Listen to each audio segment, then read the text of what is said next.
The city of Ashbrook had fallen. Once a bustling metropolis, its towering skyscrapers and neon-lit streets now lay in ruin, swallowed by silence and decay. Cars sat abandoned, their doors hanging open like gaping mouths. Bodies, some fresh, others rotting, lined the roads, victims of whatever had torn through the city in the past weeks. David Calloway gripped his son Eli's wrist tightly as they sprinted across the cracked pavement. His wife, Mara, ran ahead, her blonde hair matted with sweat and dirt. Behind them, the moans grew louder, a chorus of hunger and relentless pursuit. The infected never stopped. "Keep moving!" David barked, his voice hoarse. They rounded a corner and nearly slammed into a wrecked ambulance. The windshield was shattered, the red and blue lights still flickering weakly, like the heartbeat of a dying world. Mara hesitated for only a second before hauling herself onto the hood. "Come on. We can climb over." David hoisted Eli up, the 9-year-old scrambling to the other side. Mara reached for David as he pulled himself over, just as the first of the infected rounded the corner. A man, or what had once been one, staggered toward them. His left arm dangled uselessly, half-chewed. His eyes, milky white, locked onto David, and he let out a wet, gurgling snarl. David landed beside his wife and son, grabbing them both as they ran. "How much further?" Mara panted, glancing back. "The parking garage. If we can make it there, we'll have a shot." Eli clutched his father's hand as they raced down the desolate street. The parking garage had been their goal since morning. There was a truck there, stocked with supplies, waiting to take them out of the city. If it was still there. They turned onto Holloway Avenue, the street leading to the garage, and Mara gasped. The road was packed with the infected. Dozens of them. Some shuffling, others dragging themselves on broken limbs. Some had fresh wounds, dripping red, while others had gaping, festering maws of missing flesh. At the sight of movement, their moans grew into a frenzy. David's gut clenched. "Back! We'll find another way." They spun, only to find 2 more figures staggering from the alley they'd come from. Trapped. David scanned their surroundings. A department store, its glass entrance shattered, its dark aisles beckoning. "There!" He yanked Eli toward it. They crashed inside, broken glass crunching underfoot. The store smelled of mildew and old blood. Clothing racks lay overturned, mannequins' missing limbs scattered across the floor like fallen corpses. David led them deeper inside, weaving through aisles. He stopped near a customer service desk, crouching, listening. Outside, the horde shuffled closer. Eli trembled against his mother's side. Mara wrapped an arm around him, her other hand clutching a tire iron scavenged from a wrecked car. David wiped sweat from his brow, scanning the store. The exit signs flickered, casting eerie red glows. Then, something moved in the darkness. A low rustle. A shift of weight. Not from outside. David's breath caught. The 3 of them weren't alone. David pressed a finger to his lips, signaling for Mara and Eli to stay quiet. His heartbeat pounded in his ears as he listened, every muscle tensed. The darkness of the department store stretched before them, filled with unseen threats. Then, another sound. A low shuffle. A dragging step. It was coming from the next aisle. David gripped the rusted wrench he'd stuffed into his belt earlier and inched forward, his breath slow and controlled. A dim emergency light flickered above, casting eerie shadows through the aisles of abandoned merchandise. Mara whispered, "David," but he raised a hand, signaling her to stay put. He peered around the corner. A figure stood hunched over a toppled display of handbags, its back turned. It was a woman, at least, what had once been one. Her blouse was torn, exposing pale, rotting skin. Her head twitched at odd angles as she let out a soft, guttural groan. David took a cautious step back. The floor creaked beneath his foot. The woman's head snapped up. For half a second, silence. Then she lunged. David barely had time to react before she was on him, her fingers clawing at his jacket, teeth snapping inches from his face. He staggered back, knocking into a rack of hanging clothes. "David!" Mara's voice rang out, followed by the heavy swing of a tire iron. Crack! Mara's weapon connected with the woman's skull. She staggered, but didn't fall. David shoved her back with all his strength. She tumbled into the aisle, landing hard against a row of shelves. But something was wrong. More moans. Not just hers. From deeper in the store, shadows began to stir.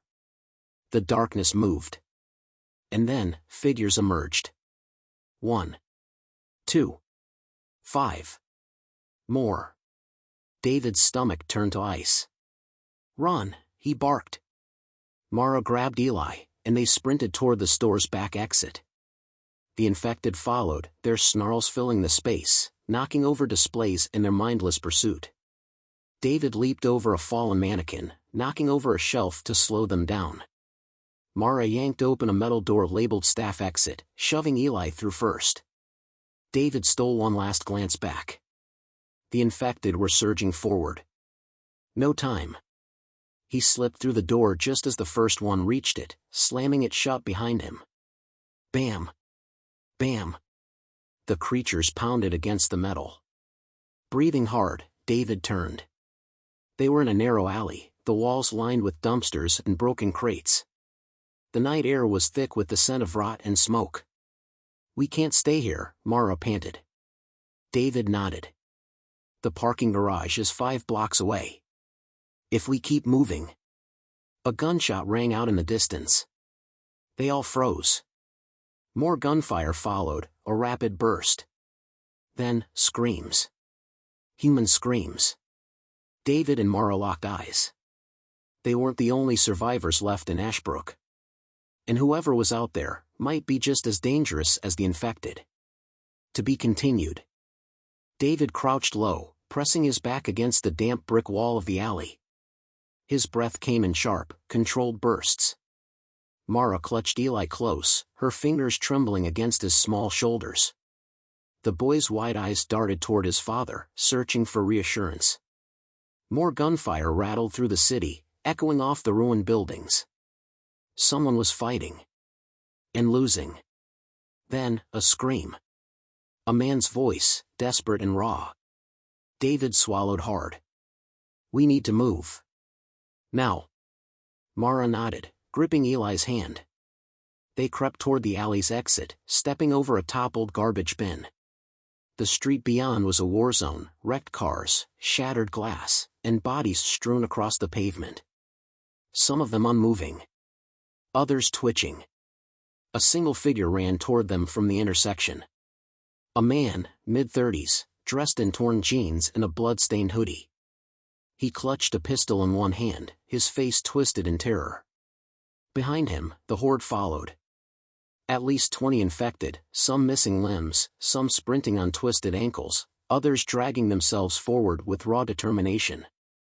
The man saw David's family just as he reached the alley entrance. "Help me," he gasped, stumbling forward. David hesitated. Mara's grip on Eli tightened. Then, before David could speak, the man raised his gun.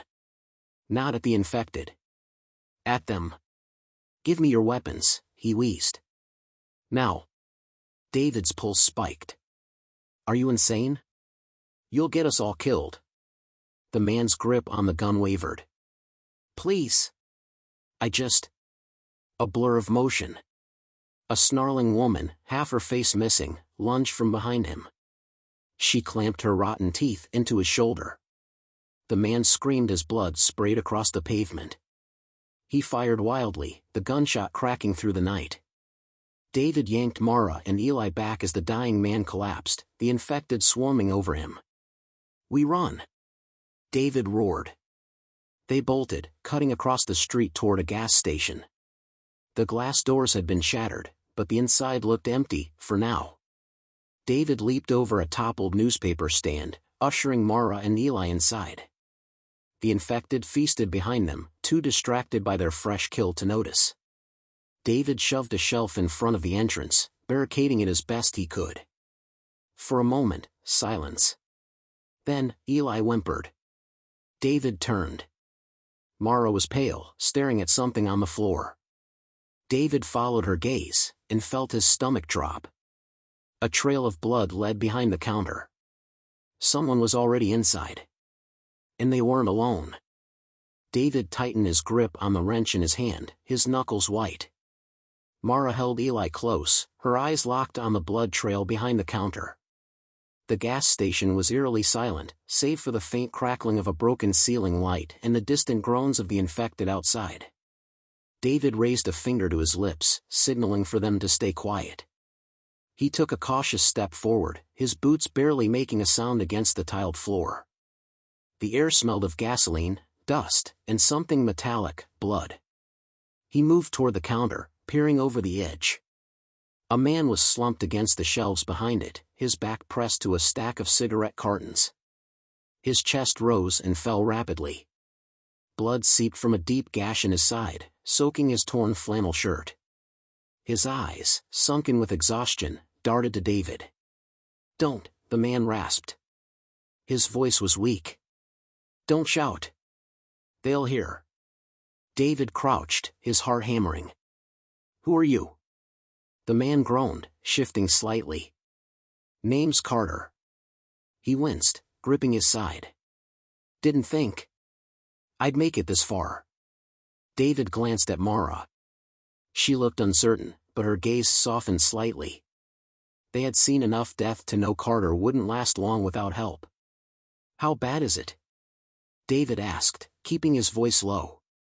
Carter chuckled darkly. "Feels like hell. Got caught in a riot 3 days ago. Some guy tried to knife me for a can of food. Guess I won." He gestured at the wound with a weak smile. "Sort of." David exhaled sharply. They didn't have time for this. Mara touched his arm. "We can't leave him," she whispered. Before David could answer. Crash. The shelf near the entrance toppled over. The sound echoed through the small store like a gunshot. Eli gasped, his little hands covering his mouth. Then, moans.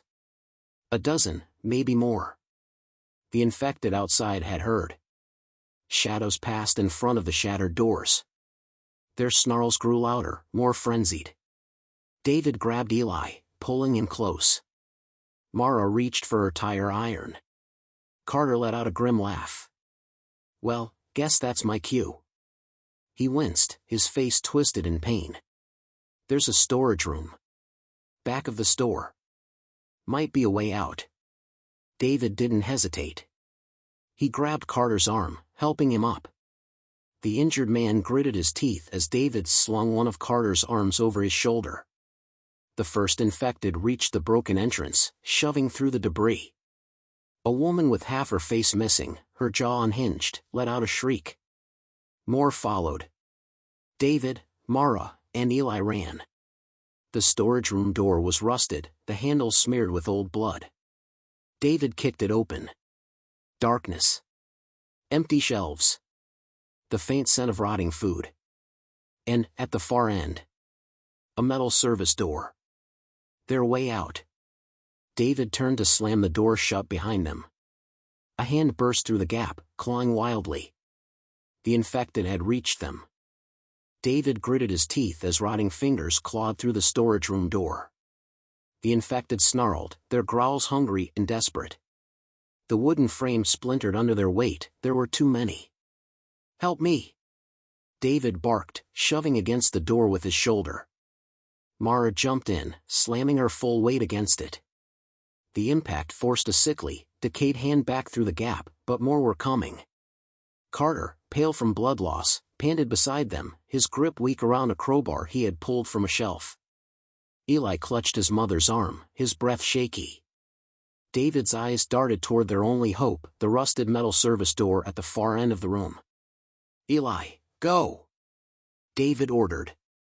The boy hesitated for only a second before sprinting toward it. He grabbed the handle with both hands and yanked. It didn't budge. Eli's eyes widened. "It's stuck." David's stomach dropped. "Damn it, keep trying." The infected outside the storage room howled, slamming their bodies against the door. The frame groaned, bending inward. They only had seconds. Mara's eyes locked on Carter's crowbar. "Give me that." Carter barely had the strength to argue. He handed it over, stumbling back against a shelf. Mara rushed to Eli's side, wedging the crowbar against the door's rusty hinges. She gritted her teeth, throwing her weight into it. David turned back just in time to see the storage room door finally give way. The first infected burst through, a gaunt, bald man with sunken, feral eyes. His jaw hung loosely, teeth stained red. He lunged. David swung his wrench. The impact sent a sickening crack through the room. The creature staggered, but another took its place. Then another. They poured in, climbing over each other, hungry, relentless. "Mara!" David shouted. "I almost got it." With a loud snap, the rusted hinge broke. The door shuddered. Mara and Eli threw their shoulders against it, forcing it open just as David grabbed Carter and ran. The infected surged forward, reaching. David dove through the opening, pulling Carter with him. Mara and Eli stumbled out after him. They slammed the door shut. Darkness. The sounds of the horde faded behind the thick metal, but David knew it wouldn't hold forever. Panting, he looked around. They were in an underground tunnel, barely lit by flickering emergency lights.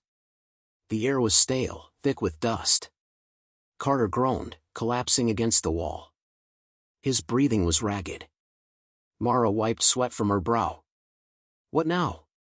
David inhaled deeply. "We keep moving." He looked down the tunnel. Somewhere ahead was the parking garage. Their only chance. David tightened his grip on Eli's hand as they hurried down the dark tunnel.